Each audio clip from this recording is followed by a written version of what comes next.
أسر كحس تاريخ زحالفو أسر كنقد فلتات نزسعبو حلفنا يكبرت سرد حابن نقحتي يخبطو سواي زدحن بويا بويا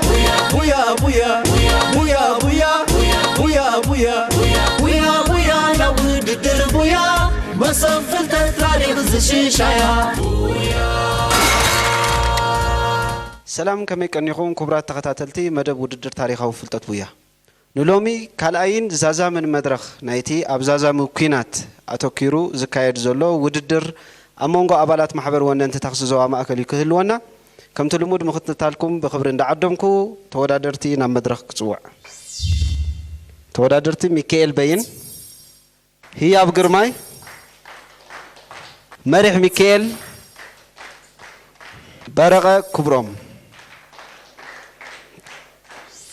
قاعد بدحن تملسكم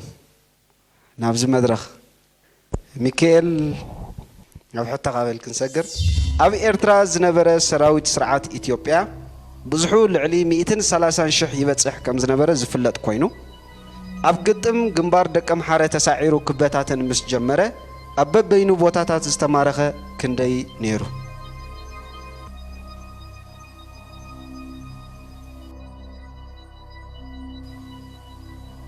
مئتين عشر شديشنش هاي ملس كيان أب إرتراز نبرة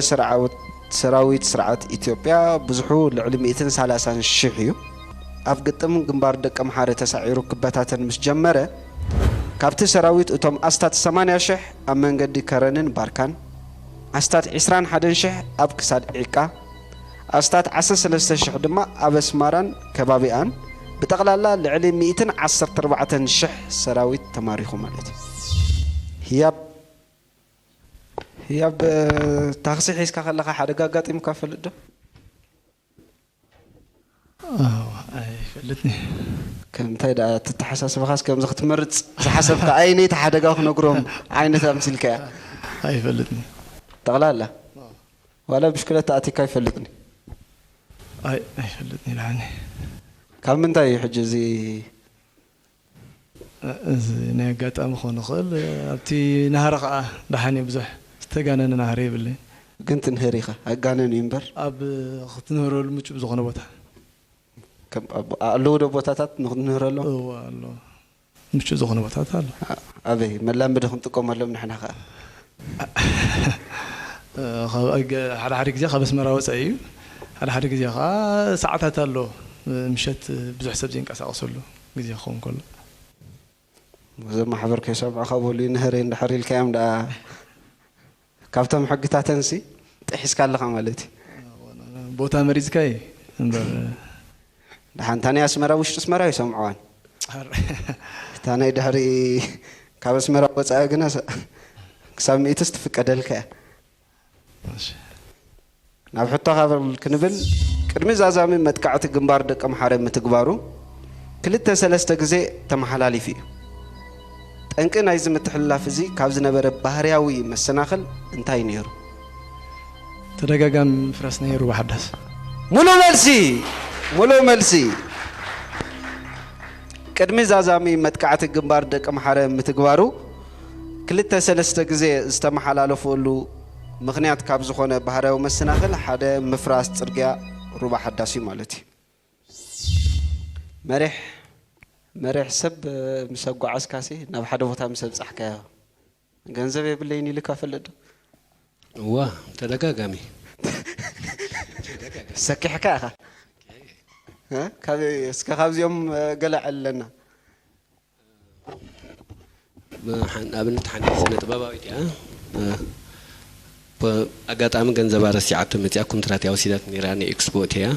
አብ ዌስት ኢንድ አብ ሞባይል 7 ቅርሺ ትሕውለለይ ተሰማሚዕና ኸይና ቆምኻ አገራ ካልኦት ግን ዴብላንድ መጻ ንዓሰርተ ቅርሺ ሸለል ንብለኒና ነው እዚያ ገና ናይ 7 ኮይና ሸለል ዘይበልካ ወላ በዲጂታል መልክዕ ባይኩ ጅሙር ኤልካ ማለቲ ኦቨርኒ ዓድና ሆይ ጽቦም በር ንኻሎት ተጠቅሙ ላይ ይኹም ዛገባ በዚያ አኸብ ከሲርኩም ተኸዱ ራይና ብሕቶን ሰገር ኣብትል ንዕሊ 3 ኣዋርሕ ብዘይ ምቁራጽ ኣብ ግንባራት ናቕፋ ሰሜናዊ ምብራቕ ሳሕል ባርካን ሓልሓልን ዝተኻየደ ደማዊ ኩናት ሻድሻይ ወራር ኣብ ልዕሊ ጸላኢ ዝወረደ ሰብኣዊ ክሳራ ክንደይ ነይሩ? 55,000 ሙሉእ መልሲ ኣብቲ ንልዕሊ 3 ዋርሕ ብዘይ ምቁራጽ ኣብ ግንባራት ናቕፋ ሰሜናዊ ምብራቕ ሳሕል ባርካን ሓልሓልን ዝተኻየደ ደማዊ ኩናት ሻድሻይ ወራር ጸላኢ ልዕሊ 55,000 ሰብኣዊ ክሳራ ምዉታትን ውግኣትን ሙሩኻትን ዝኾኑ ማለት እዩ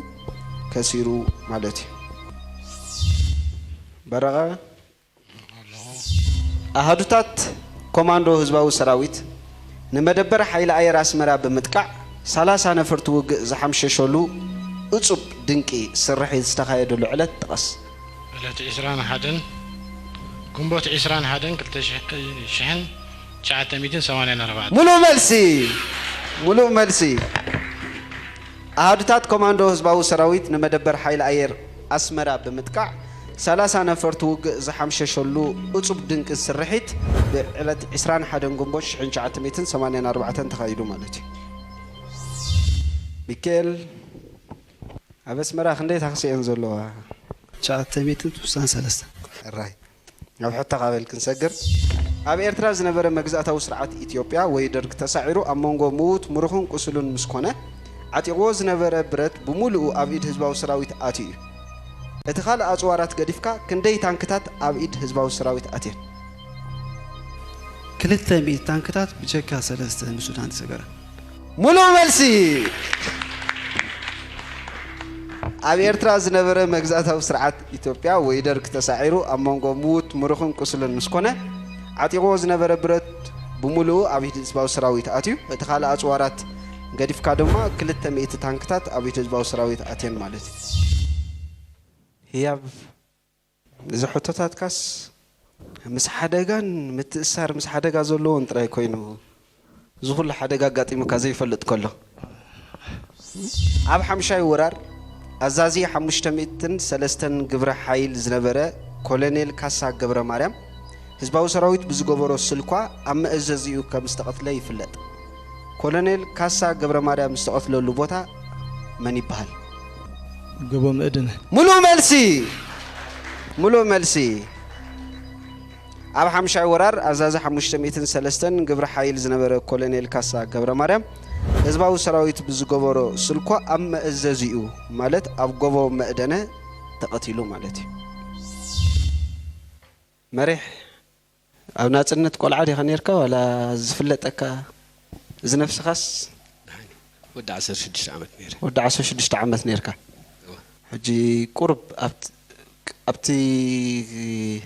ቅድሚ ናጽነት ማለት እዩ ተስዓ ቅድሚኡ ኣብ ዝነበረ ግዜስ እንታይ ኣሎ ዝዝከረካ? ዳርጋ ኩሉ ዝዝክረ ኢኻ። ሕጂ ዘደንቐካ ስርሒት ኣየናይ ኣሎ ካብቲ ብትሽዑ እዋን ዝተኻየደ? ስርሒትና ደው እዚ ከመይ ዘደንቐካ? ን10 ዓመታት ተገቲሩ ሒዝዎ ዝነበረ ጸላኢ እሞ ከዓኒ ካብ መደብ ጃላነት ናብ መጥቃዕቲ ተሰጋገርናሉ ስለ ዝነበረ ምስ ናይ ዴምቤንፉ ተወዳዲሩ ክረአ ከሎ ካብቶም ዓበይቲ ዳርጋ ደርጊ እውን ብኣዋጅ ደረጃ ክቕጽል ድዩ መግዛእቲ ኣብ ኤርትራ ኣይቅጽልን ዝዝተየሉን ወፍሪ ናይ ክተት ኣዋጅ ዝኣወጀሉን ግዜ ስለ ዝነበረ ብድንቂ ይዝክሮ ማለት እዩ። እዚ ስርሒት ክፍጸም ከሎ ኢኻ ነርካ ኣብ ዓራርብ ብኸመይ ኢኻ ሽዑ ሰሚዕ ኢኻ? ድምፂ ሓፋሽ ድያ ዋላ እቲ መራሒ ጋንታ ብሬድዮ ሰምዓ ብወረቐት አንብበልና ንኹላትና ማለት እዩ። እሞ ከመይ ነይሩ ናይ ሽዑ ሃዋህው? ጥይት ላዕሊ ብምትኳሲ ነይሩ ሓጎስ ምግላፅ። ሓባር ጥይት ድዩ ዋላ ቀይሕ መብራህቲ ዝውልዕ? ብቀትሪ ስለ ዝነበረ ብዳርጋ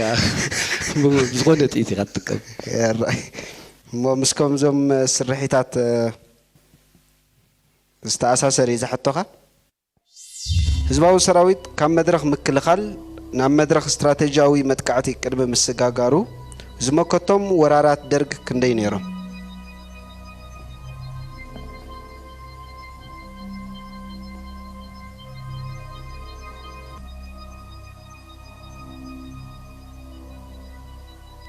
ሸውዓተ ወራራት።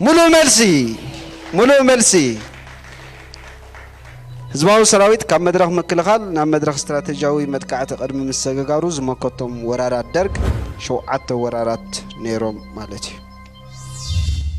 በረቐ እዞም 7 ወራራት ፈልጦም ዲኻ ኩሎም ንፈትኖ ኣየኖት ኢኻ ካብኣቶም እስኪ ብጀካ ሻድሻይ ወራር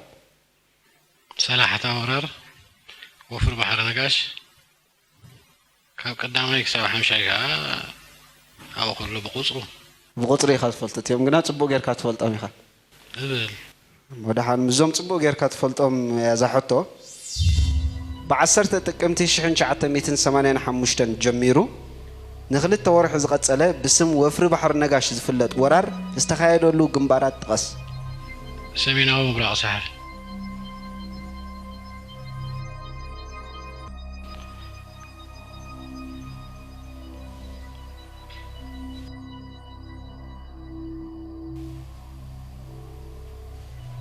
ግንባራት ናቕፋን ሰሜናዊ ምብራቕ ሳሕልን ሙሉ መልሲ ب10 ጥቅምቲ 1985 ጀሚሩ ንኽልተ ወርሒ ዝቐፀለ ብስም ወፍሪ ባሕሪ ነጋሽ ዝፍለጥ ወራር ዝተኻየደሉ ግንባራት ናቕፋን ሰሜናዊ ምብራቕ ሳሕልን እዮም ነይሮም ማለት እዩ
ሚካኤል መግለጽ ኸመይኻ ፈትን ደሓኒ ጽቡቕ ጌርካ ትገለጽ ኢኻ ገፊሕ ተዘይ ኮይኑ ዳን ዓፅር ኣቢለ ጐልፃና ሜን ናገርኩ ራይ ሞ ሕጂ ካብዚኣቶም ቶም ቀንዲ ክትገልጸለ ኢኻ ከም ታክሲስታ መጠን ዓማዊል ንኽህልውኻስ እንታይ ጥበባት ወይ ናይ መዋዕውዒ ስራሓት ተካይድ ኣለካ ፍሕሽው ገጽ ክህልወካ ክእል ኣለዎ ፍሕሽው ገጽ ማለት ኣቀባብላ ናይ ጋሻ ክህልወካ ኣለዎ ጽፈት ናይ መኪናኻ ጽፈት ናይ ነብስኻ ተኽኢልካ ኸዓኒ ኣዕላል ተኾንካ ኻ ጽቡቅ ትዕልሎም ዲኻ ብዙሕ ኣይኮንኩን ኣነስ እሞ ብዙሓት ዓማዊልሲ ትረክብ ኒኻ ቁርብሲ ንእሽተይ ጎዲላ ትካላ ማለት እዩ ዓማዊል ንኽእልካ ንሽፍኖ ዝዕለልካ ሙዚቃ እናገበርካ ገለሃትፍት ኣብ ሕቶ ኻበል ክንሰግር ሓደ ካብ ላዕለዎት ኣዘዝቲ ሰራዊት ኢትዮጵያ ወይ ደርግ ዝኾነ ጀነራል ኣበራ ኣበበ ንሰራዊቱን ተጋደልቲ ህዝባዊ ግንባርን ብምንጽጻር ዝሃቦ መግለጺ እንታይ ነይሩ ጀነራል ኣበበ ንሰራዊት ዝሃቦ መግለጺ ንሰራዊት ሻዕብያ ኣናኣይስና ኣይንርአዮም ሰራዊት ሻዕብያ ዕንጨይትን ካልእ ቅጫን በሊዖም ዝቃለሱ ተባዓት በቶም መራሕቲ ጋንታታት መራሕቲ መሳርዕኻ ናቶም ባዕላዊ ተወግሶ ወሲዶም ናይ ምትዕጻፍ ናይ ስጉምቲ ናይ ሙሳት ተኽእሎ ዘለዎም መራሕቲ ምዃኖም ይዝገልጽሉ ስለዚ ሰራዊትና ኣይነታልለዎም ብዝብል ኢንፎርም ገይሮም መስለኒ ሙሉእ መልሲ ታቕጫ ጥራይሲ ኣዕቢኻ ኣሎ ቅጫ ሰደልድለካ እዩ ሰራዊትን ሓለፍትን ሻዕብያ ሓምልን ዕንጨይትን በሊዑ ካብ ሰራዊትና ጠያይትን ኣጽዋርን እናወሰደ ክዋጋእ ዝኽእል ሰራዊት ኣለዎም መራሕቲ ጋንታታትን ሓይልታትን ሻዕብያ ቦታ ተታሒዙና ኢሎም ከም ሰራዊትና ንላዕሊ ኣይጠርዑን እዮም ቦታኦም ባዕሎም ብጸረ መጥቃዕቲ ዘምልሱ እዮም ከጥቅዑ ከለዉ ቦታ እንተተሪርዎም ንላዕሊ ኣይኮኑን ዝጠርዑ ምስ ያማነ ጸጋሞም ዘለዉ መዛንኦም እናተረዳድኡ ባዕሎም ይፈትሕዎ ጽናሕ እስከ ንዓይ ትጥዕም እዮም ዝበሃሃሉ ብምባል ንተበግሶን ልዑል ናይ ምትዕጽጻፍ ክእለትን ሰራዊት ህዝባዊ ግንባር ገሊጹ ማለት እዩ ሙሉእ መልሲ ሚካኤል ህያብ ኣብ ሓምሻይ ወራር ንመእዘዚ ኮሎኔል ካሳ ገብረ ማርያም ዘጥቅዓ ኣህዱታት ብርቱዕ ናይ ቦምባ ኢድ ውግእ ተኻይዱ ኣብዚ መጥቃዕቲ እዚ ብወገንና ክንደይ ቦምባ ኢድ ተደርቢ 500 ሙሉእ መልሲ ኣብ ሓምሻይ ወራር ንመእዘዚ ኮሎኔል ካሳ ገብረ ማርያም ዘጥቅዓ ኣህዱታት ብርቱዕ ናይ ቦምባ ኢድ ውግእ ተኻይዱ እዩ ብወገንና ከዓ 500 ቦምባ ኢድ ደርብየን ማለት እዩ መሪሕ بعماويل له خدو ليت زدولو كابز حج بخمي خاطري خايم زوم ليت زدولو بخمي حس كايم تعرف بمقناس كاب 10 كندي تخفلهم مالتي ناي ليت دولات مبزحتو كونترات انديو تحت زبل واقع غيركا تحجز مالتي بخمي كخفلط لهم كم زي كدولل كان دحر كوينم سي ليتس اقدمهم سليفون كلهم عليهم أقدم مساب قلب وتا رخيبا مخاخد صنحلهم وابتي ناي مجمرتا بقرار بعلال مالتي عماويل مسكون ግን عميل مالت كل ጊዜ እስኻት ሕጉዞ እስኻት ሕጉዞ ድበዝሕ እስኻት ሕጉዞና عميل ሕጂ ትሕግዝ ኢልካ ሰብ ተማሊኻ ትፈልጥ ዶ ወ ንማላኢና ብዙሕ ጊዜ ኣብ ታክሲ ንቡር ተርእየዩ ትሕግዝ ኢኻ ሕጂ محجاز ዘይኮነት ግርህ ኢልካ ዊጥ ኣቢሉስ ከማሎ እዚ ኣይኽፍሎን ኢልካ ሰቂልካ ትፈልጥ ومالت بقرب صبغ سلامت صنحك سب بروخ خي طريقه غدل بوتات لكت مالو يا صبغت مر بيني خمو بوتات خيد سنبل على لي خان خالخه كابتن قدست بوتات يعني سنبل ህዝባዊ ሰራዊት ኣብ መጋቢት 1984 ኣብ ልዕልቲ ኣብ ሰሜናዊ ምብራቕ ሳሕል ንልዕሊ 5 ዓመታት ዓሪዱ ዝነበረ ገዚፍ ሰራዊት ስርዓት ኢትዮጵያ ወይ ደርግ ደምሳሲ መጥቃዕቲ ብምፍናው ዓብ ዓወት ከም ዘመዝገበ ይፍለጥ።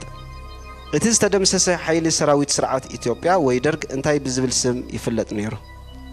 ውቃው እዝ ሙሉ መልሲ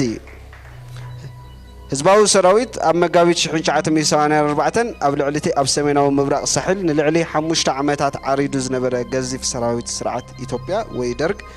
ደምሳሲ መጥቃዕቲ ብምፍናው ዓብ ዓወት ኣመዝጊቡ ነይሩ። እቲ ዝተደምሰሰ ሓይሊ ሰራዊት ኢትዮጵያ ወይ ደርግ ከዓ ውቃው እዝ ብዝብል ስም ይፍለጥ ነይሩ ማለት እዩ። በረቐ ተረካብ ዘረባታት ንበይና ከይገድፈካ በዛሕቶ እዚ ተረካብ ዘረባስ ይብለኝ ኣጋጣሚታት ግን ሓደ ንፈልጦ ዓርክና ታክሲስታ ንጎዳይፍ ገዝኡ ኣቱ ነይሩ ሰብ ጽዒኖ ኸይድ ነይሩ ሕጂ ጽዒኖም እንዳኸደ ከሎ ነቲ ሓደ ደቂሱ ሒዝዎ ኸይዱ ካሱ ንገዝኡ ሒዝዎ ኸይዱ ነቶም ካልኦት ኣውሪድዎም ነቲ ኸይራኣዮ ሒዝዎ ኸይዱ ገዝኡ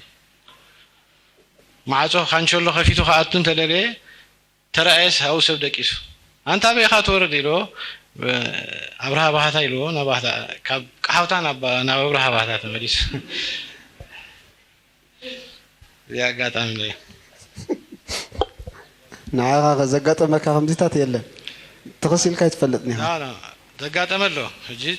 ጽዒና ኺድናስ ሓደ ተሪፉኒ ኢልካ ትሓስሞ ሓንቲ ኪሎ ሜትር ተኾን መንገዲ ኺልካ ትሪጥም ተበልካ ዘየለሰብ ወዲዩ ጸናሐካ እዚ የጋጥም ብብዝሒ ዘጋጥም ህራይ ናብ ሕቶና ንምለስ ህዝባዊ ግንባር ነቲ ብሓገዝ ሶቪየት ሕብረት ኣብ ሓፂር እዋን ዝዓበየ ሰራዊት ስርዓት ኢትዮጵያ ወይ ደርግ ኣብ ዝተናውሐ ናይ ምርብራብ ኩናት ጸሚዱ ንምድኻም ካብ ሰፊሕ ከባቢታት ኤርትራ ኣብ ዘዝለቐሉ እዋን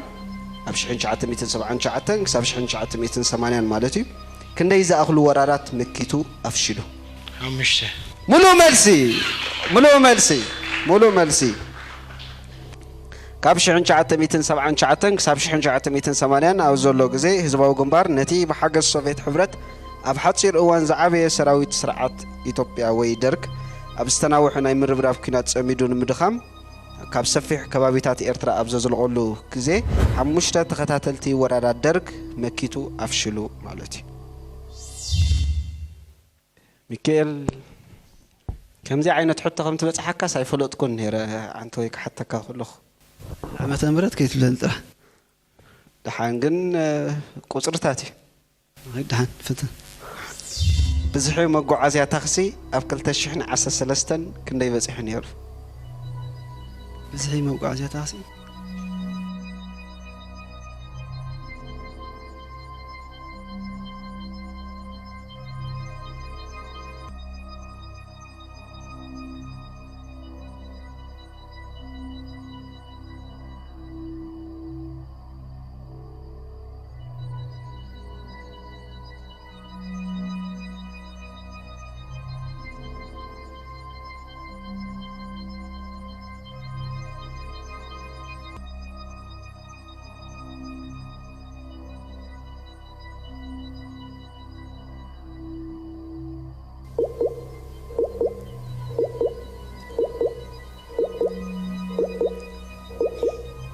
شوعة ميتن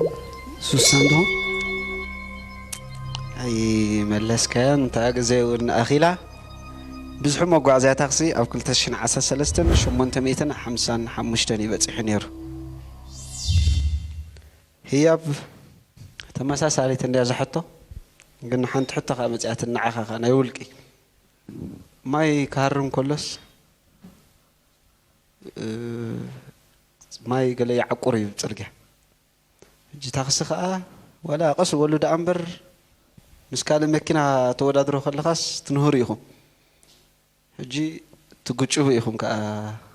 نسايكل تقولوا وينما نسب تقولوا هجي خو ممكن تشوف كاس دحراي ترجع حيزوديو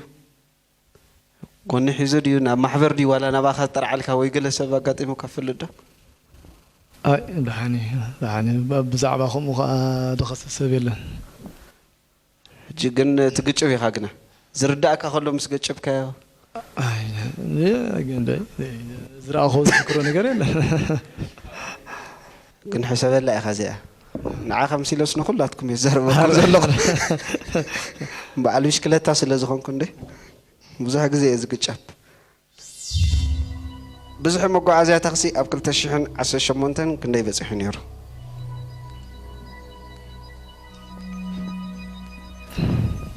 شعت 163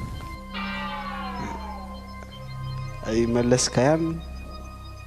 قرب شمون توسيح كالن تنتخسي بزح مقعزية تخسي أبكل تشحن عسى شمونتن شعت 255 بزح نيرو مريح مع ساعات تخسي خاخ تشحن 14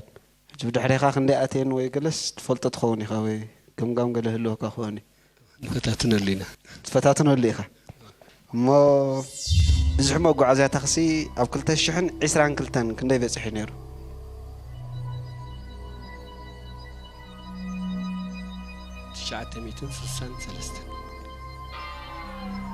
بزحمة قعزة تخسي أو كل تشحن 20 كلتن 960 كلتن يبصح نيرو مالتي برق تفوتون عائلة مكان انتين فيكترا اوبيل فيكترا مالتي تخسخها مخانا اوبيل فيكترا بحبش تخسخها خبا عائلة دي هو سلاز تخسخها اخذ تفوتو عينة ماكينة اللي خايل كاني اوبيل فيكترا هذا الفوتو عينة ماكينة الراي أو حتى قابل كنسجر أو كتما سمرة أو شحن شعت 258 كسب شحن شعت 260 عمة مرت زنبرة موقعزة تخسي عينة انتي نيرو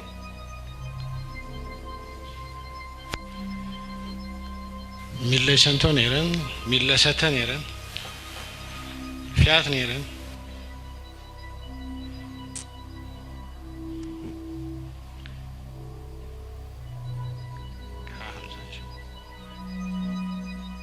ميلشنتو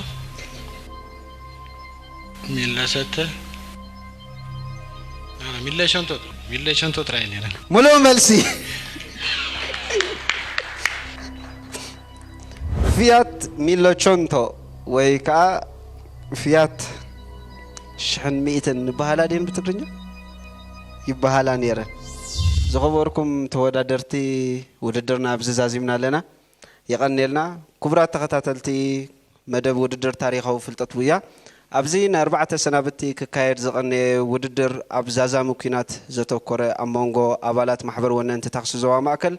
ابز تودي له كابز قصيلنا نعوتات معدال شلمات يخهلونا مسانا صنحو بخبر عدمكم كبرات تخاتلتنا حجي معدال شلمات نايتي حزنا زقننا ام مصحف مفصمتا تمركيسو أبزازا ممكنات أتوكيرو ككايد زغني وددر تاريخو فلتتنا أبالات محبر وننت تخص زوا مأخلي خوخون نسال سايز وات شلمات زعدل لنا نام مدرخ كعدمي مراحي تاخسي ويزرو تبلت تصفى مريم نام مدرخ عدم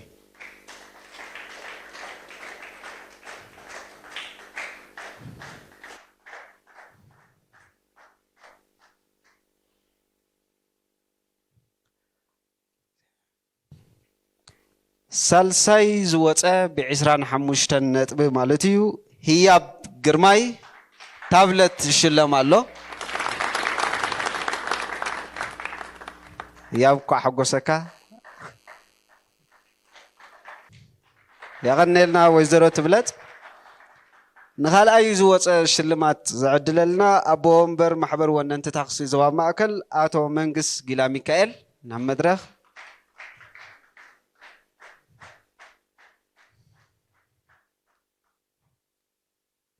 كالاي بعسران شدشن نطبي كالاي وصي زلو مريح ميكائيل موبايل سي 53 زعينتا شلو مالو انكو حغوسكا مريح يغنيلنا اتو منغس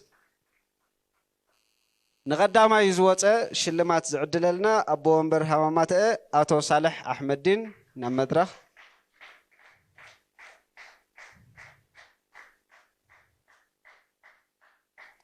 أبزي كقاعد زغني وددر بسلاسان كلتن نتبي مالت زخون حتى كي تجاجي ملؤ بملؤ كلن حتوات بملاس قداما يكوينو وصي زلو برقة كبرم بشكلتا جولدن بايك زعينتا يشلم الله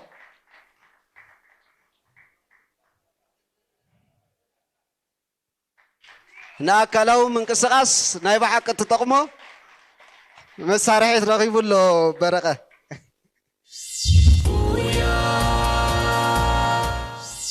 ንሎሚ ሒዝናልኩም ቀሪብና ነበርና መዛዘሚ ናይዚን 4 ሰናብቲ ክትከታተልዎ ዝቐነኹም መደብ ከምዚ ክትከታተልዎ ጽናሕኩም እዩ ነይሩ ዝመጽእ ሰሙን ብኻልእ ትሕዝቶ ክሳብ ንራኸብ ሰላም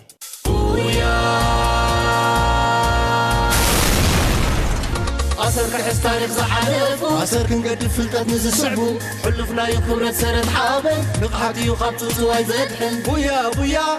بويا بويا بويا بويا بويا بويا بويا بويا نود الدر بويا ما صفلتت تاريخ زشيشايا بويا